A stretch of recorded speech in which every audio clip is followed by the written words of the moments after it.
gentlemen, welcome back to another video of Scott Tyler on the channel. I don't know if even that made sense. But today we're going to be doing a full in-depth review, mostly subjective, touch of objectiveness in this video on the Logitech C920. This webcam came out like years ago at this point, but it's been extremely popular and it's been pretty tough to get your hands on during the pandemic since webcams are in such high demand due to remote working, remote learning. You need a webcam overall when communicate online, in addition to having a good microphone as well. So in this video, I'm gonna be doing a lot of sample test footage, walk you through the customization through the Logitech app on my desktop PC.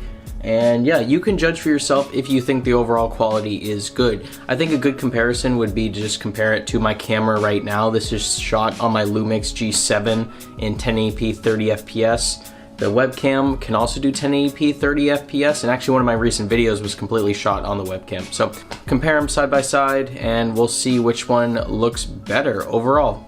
You decide. Also, giveaway going on at 1,000 subs, Galaxy Buds Pro, so subscribe, hit the like button and the notification bell so you guys know exactly when I upload on this channel. Without further ado, let's hop into the full in-depth review of the Logitech C920 webcam. So this is the webcam itself right here. It's on top of my monitor. Scott Tyler, subscribe.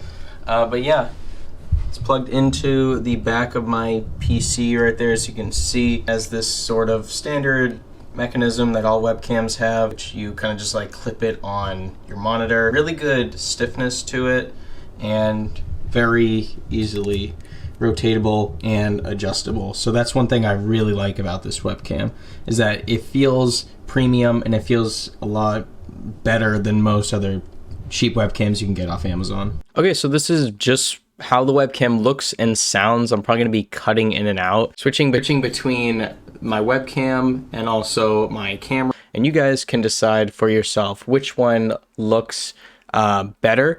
Just keep in mind this is my Blue Yeti audio and this is my camera's shotgun microphone. Both sound really good, but I got to give it to the Blue Yeti just because this is like over $100 microphone, and the shotgun mic is I think $40, $45-ish on Amazon. But overall, the quality on both, in my opinion, looks really great. I have a bunch of natural lighting in front of me here coming from my window. I do look very pale, but I kind of always look pale, but I can tweak that with the Logitech app, which is great.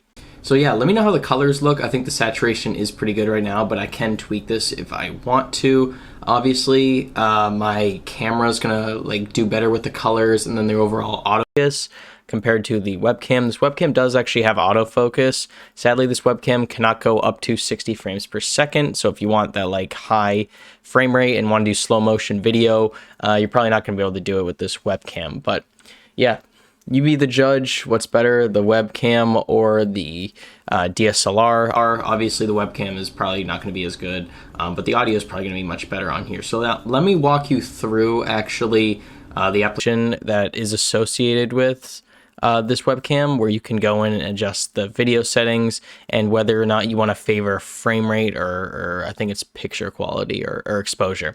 Yeah, let's hop right into it. Okay, so here's the application associated with the Logitech C920. I just have mine called C920 on here, and it's called Desktop Scott. That's my profile name. Yeah, these are the main settings that come along with this. The Logitech G Hub is used for all Logitech products to go in and customize, like keyboards and headsets and stuff like that. But yeah, inside the application itself, in the top right, we have the lock and unlock feature, and it says per profile webcam settings enabled. Click to make webcam settings persistent across all profiles. So that basically what that does is it makes your Logitech settings stay fixed across all applications. So whatever you change here, it's going to be the same in other applications like OBS, and I'm recording my webcam. Right now it's unlocked, so I allow OBS to adjust my picture settings like sharpness, exposure, white balance, stuff like that. But if I didn't want OBS to make any adjustments to my webcam, I would just keep that unlocked. But I have it on unlocked right now just because I think that's better. So yeah, you can go in here and have different default webcam settings for streaming video calls or just the default one. I have mine on my own custom one called new camera mode. You can choose whatever you want. Zoom, obviously that zooms in and out of how far like the image is. Focus, I leave on auto, but it can be beneficial to have manual focus, but honestly, it depends on the environment I'm in. If I'm in a well-lit environment, I'm going to leave focus on auto, but if the lighting isn't the best, I might have to go in and just focus manually. Exposure is also really important. It determines like how bright your image is overall, how much lighting you want to bring in. I keep it on auto just because I film in a pretty well-lit area, so that's not really an issue, but if I needed to, I would make that manual. My priority is exposure just because I care about how the image looks overall. You can choose frame rate if you think that's an issue. I'd say choose frame rate if your lighting's not that good, because your frame rate can dip a lot if your lighting is pretty trash.